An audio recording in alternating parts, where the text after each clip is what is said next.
បាទនេះបាទប្រវត្តិទៅវិញពីខ្យានដើម្បីធាក់ឆ្វេងពីខ្យានដើម្បីធាក់ឆ្វេងដល់ស្ដាំទាត់ស្ដាំពីមាសធិរិត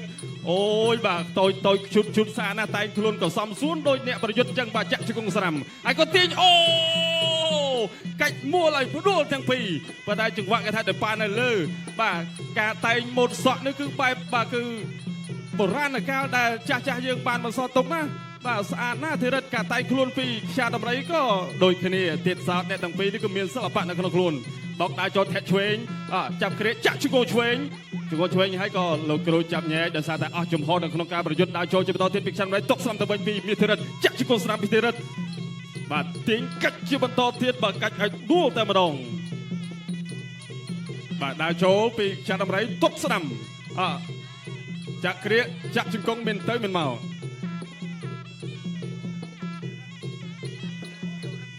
បាទតបស្ដាំជាបន្តទៀតចាក់ជង្គង់មកវិញពីរិទ្ធីខ្យាដំរីបាទទាញចាញ់ដកដង្ហើមសិនដើរចូលទាត់ឆ្វេងទិញតាមវិញស្ដាំទាត់ស្ដាំសងមកវិញទាត់ស្ដាំកាប់គល់ជើងក្រោមពុកកែងពីខាងលើចាក់ជង្គង់ស្ដាំសងអូយបាទទាញកែងមកសាទអាវុធច្បាស់បាទបាត់ពិសោធន៍ស្ដេចទេបាទការប្រកួត3ទឹកក្នុងមួយទឹកគឺត្រឹមតែ2នាទីទេដោយសារតែក្មួយគាត់មើលទៅគឺក្មេងខ្លាំងមែនទែនបាទអូព្រះខ័នពុសិលាពីមាសធិរិតប៉ុន្តែរិទ្ធីខ្យាដំរីថាមិនជាបញ្ហាទេដើរចូលតត់ឆ្វេងពីធិរិតចាប់គ្រាចាក់ជង្គង់ស្រាំបាទមានទៅមិនមកបាទមួយទឹកត្រឹមតែ2នាទីទេបាទជំរាបជូនបងប្អូនយើងបាទអូមួយទឹក3នាទីណោះបាទដើរចូលជាបន្តទៀតបាទធាក់ឆ្វេងតត់ឆ្វេងសងមកវិញបាទមានទៅមានមកបាទកាច់ដួលទាំងពីរដួលទាំងព្រមបោកជាបន្តទៀតរេរំតាំងយកភ្លេងប្រុងលោតកណ្ដាប់ដៃសុបផាញ់បាញ់ដើរចូលជាបន្តទៀតទាញចាក់ជង្គង់បានម្នាក់មកជង្គង់បាទលោកគ្រូអញ្ញាកដាលទាញមកកដាលសង្វៀនអ្នកទាំងពីរនេះគឺបុកគ្មានពេលទំនេរទេបាទបុកគ្មានពេលសម្រាប់ទេឲ្យតែអញ្ញាកដាលចាប់ញ៉ៃឲ្យប្រតបុកគឺដើរចូលតែម្ដងដើរចូលជាបន្តទៀតពីរិទ្ធីខ្យាដំរីចូលចាប់គ្រាចាក់ជង្គង់ស្រាំទាញរុញបាទចាប់ញែកសារជាថ្មីម្ដងទៀតបុកជាបន្តបាទទាត់ស្រាំពីខ្យាដំរីចាក់ជង្គង់ស្រាំពីមាសធិរិតប្រកួតបដាមើលប្លង់ដែលឪពុកបោះឲ្យបដាចាក់ជង្គង់ស្រាំសងអត់បានសងទេដោយសារអ្នកក្រាចាប់ញែកតន់ដើរចូលធាក់ឆ្វេងទល់ចាក់ជង្គង់ស្ដាំពីខ្យាដំរីជង្គង់ស្រាំសងវិញពីមាសធិរិតបាទបុកជាបន្តទៀតក៏ចាប់ទឹកទី1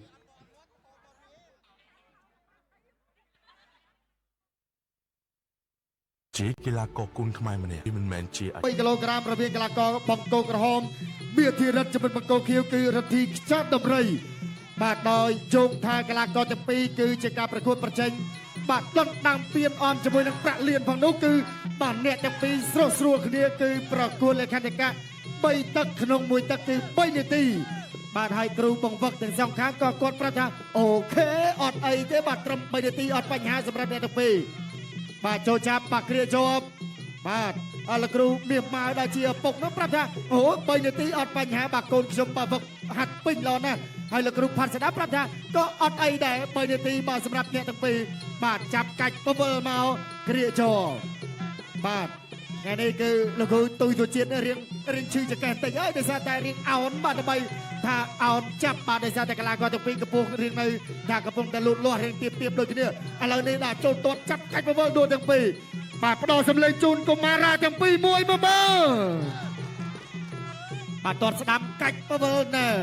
ចូលដល់បាទអឹបជាមួយនឹងពួរសង្វៀនបាទគ្រុតគុតខ្មែរលោកអញ្ញាកដាលលោកគ្រូទុយទៅជាតិចាប់បបែក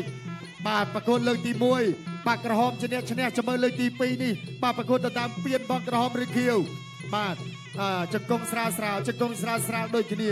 បាទបើសិនជាបានពានឬក៏ប្រាក់លានបាទអ្នកទាំងពីរជឿថាគឺគាត់មោទកភាពនឹងខ្លួនឯងមែនតើបាទព្រោះថាវ័យប៉ុណ្ណេះគឺថាមិនងាយមានឱកាសសង្វៀនណាដែលផ្ដល់ឱកាសឲ្យបានលេងពានទេបាទឥឡូវនេះចូលទាត់បាទរិទ្ធីខ្យាដំរីចូលចាប់ជង្គង់ខ្យាដំរីជង្គង់របស់បាទកីឡាករមាសធិរិតលោកអញ្ញាកដាចាប់បបែកអត់អីទេបាទរំលងពេលវេលាអស់ទៅ2នាទីបាទទាត់ស្ដាំរបស់ខ្យាដំរីចាប់បាទប្រុងថាអីសីបោះលៀនប៉ុន្តែអត់ដួលបានទេបាទចប់ពានគូនេះហើយយើងទៅទស្សនាការប្រកួតបាទអួចធិរិតបាទលៀបរដ្ឋាដណ្ដើមពាន57គីឡូក្រាមមួយគូទៀត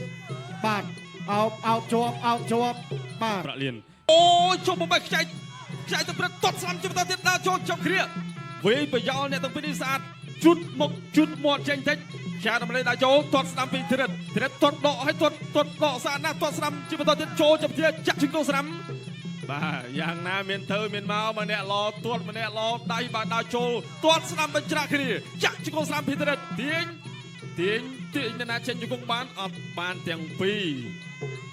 បាទញាក់តត់ឆ្វេងពីធិរិតអត់ដល់គោលដៅទេដេញតាមតត់ស្ដាំអត់ដល់ដូចគ្នាតត់ស្ដាំសងពីធិរិតចូលចាក់ជង្គង់ស្ដាំពីរិទ្ធិខ្យាដំរីដល់ស្ដាំពីខ្យាដំរីចាក់ជង្គង់ឆ្វេងពីធិរិតកាច់ចាក់សោប្រងកាច់ឲ្យដួលប៉ុន្តែអត់ដួលទាំងទ្វេអត់ដួលទាំងព្រមដល់ចូលជុំតទៀតតត់បញ្ជាក់គ្នានិយាយចាក់ជង្គង់ស្ដាំអូកម្លាំងគេថានៅពេញកម្លាំងនៅពេញបើទោះបីជាវាយ3ទឹកទាំងទឹកនេះយ៉ាងណាក្តីញាក់ចេញបន្តិចតត់ឆ្វេងពីធិរិតចាក់ជង្គង់ស្ដាំពីខ្យាដំរីដល់ចូលបាទចាប់ជើងលុកដល់ត្រង់ពីដៃត្រង់ពីគឺរិទ្ធិខ្យាដំរីតត់ស្ដាំពីធិរិតបាទធិរិតងើបមកក្រោកឡើងដល់ចូលបន្តការប្រកួតជាធម្មតាញាក់ចេញញាក់ចូលតត់ស្ដាំ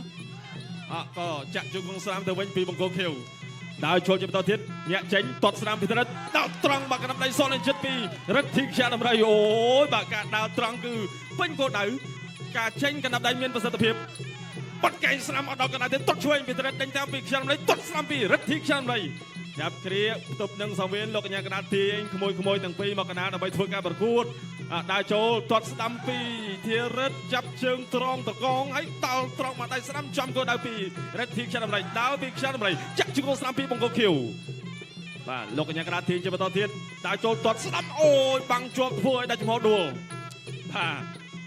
ទាត់ស្ដាំពីធារិតតោលត្រង់ស្ដាំណាទាត់ស្ដាំពីរិទ្ធិខ្យាដំរីចាក់បានមកជង្គង់